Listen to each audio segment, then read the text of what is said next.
কৃষকের পেটে লাথি মেরে পুলিশের সাবেক আইজিপি বেনজির আহমেদ গড়েছিলেন নিজের অবৈধ এক সাম্রাজ্য। একসময় ক্ষমতার দাপটে যিনি ছিলেন সর্বময়, আর সেই ক্ষমতাকে ব্যবহার করেই করেছেন যত অপকর্ম। কিন্তু পালিয়ে গিয়েও শেষ রক্ষা হলো না তার, ধরা পড়তেই হলো আইনের হাতে।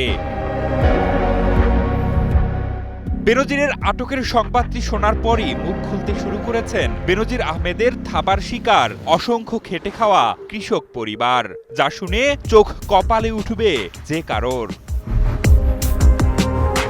বিলাসবহুল ফ্ল্যাট, শত শত বিঘা জমির উপর খামার, ব্যাংক ব্যালেন্সে কোটি কোটি টাকা ও বিভিন্ন জায়গায় গড়েছিলেন সম্পদের পাহাড়। কি নেই তার? এক জীবনে একটা মানুষের কত অর্থ প্রয়োজন? সম্পদের লোভ ও মোহে যেন অন্ধ হয়ে গিয়েছিলেন সাবেক আইজিপি বেনজির আহমেদ। শুধু তাই নয়, ভয়ভীতি দেখিয়ে অসহায় কৃষকের জমি দখল করে গোপালগঞ্জের সাহাপুর ইউনিয়নের বৈরাগীটোল গ্রামে গড়েছেন সাভানা ইকো রিসোর্ট নামে অভিজাত ও দৃষ্টিনন্দন একটি পর্যটন কেন্দ্র। প্রায় ১৪০০ বিঘা জমির উপর নির্মিত এই রিসোর্টের ভিতরে ঘুরে দেখা গেছে একই সঙ্গে প্রাকৃতিক সৌন্দর্য আর হাতে গড়া আভিজাত্যের অপরূপ মিশেল।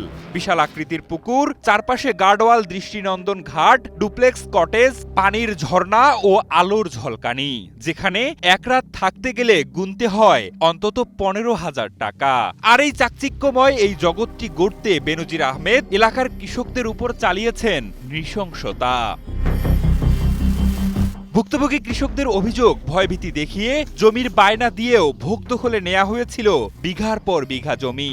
প্রতিবাদ করলেই চালানো হতো বর্বরতা, এমনকি জায়গা জমি জোর করে নিয়ে রাতের আধারে দেশ ত্যাগে বাধ্যও করা হয়েছিল, এমন অভিযোগ রয়েছে এলাকার ক্ষতিগ্রস্ত কৃষকদের। বিষয়টা সত্য, এখানে তার ভিতর ভুক্তভোগী আমি নিজেও একজন। এই যে এই পাশে যে আপনার বিল্ডিংটা দেখতেছে, এই বিল্ডিংটা আমার জায়গায় তারা বালু ভরাট করিয়া জোর করিয়া এটা স্থাপন করছে। আসে বলছে কি এই জমি দাও, আমার এই জমির প্রয়োজন। এটা আমি জানি না আমার ভাই কি মানে ভাইয়ের সাথে কি বলছে না কি হচ্ছে, মানে এই বেনজির স্যারের লোকজন। ২০২৪ সালে জুলাই গণ অভ্যুত্থানের পর স্বৈরাচার সরকারের পতনের পরও এই এলাকার ক্ষতিগ্রস্ত কৃষকরা কখনোই মুখ খুলতে পারেনি।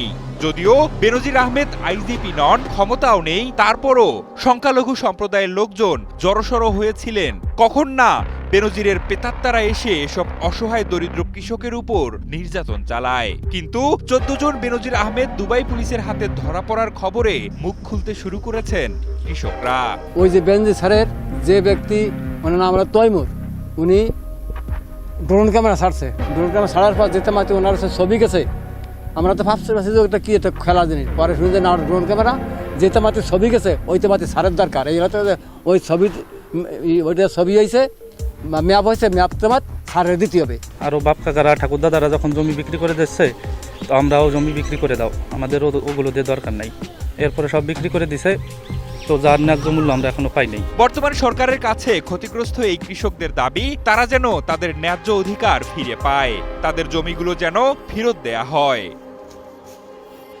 বর্তমান কার্যক্রম নিষিদ্ধ আওয়ামী লীগ তখন ক্ষমতায়, প্রবল প্রতাপে ছিলেন গোপালগঞ্জের বেনজির আহমেদ। ঢাকা মহানগর পুলিশ কমিশনারের পর র্যাবের মহাপরিচালক হয়েছিলেন। এরপর পুলিশের শীর্ষ পদ আইজিপিতেও বসানো হয়েছিল তাকে। আর সেই ক্ষমতার অপব্যবহার করেই তিনি গড়েছিলেন তার অবৈধ সাম্রাজ্য। অসহায় কৃষকদের পেটে লাথি মেরে তৈরি করা সাভানা ইকো রিসোর্ট যেন তারই এক নিকৃষ্ট উদাহরণ।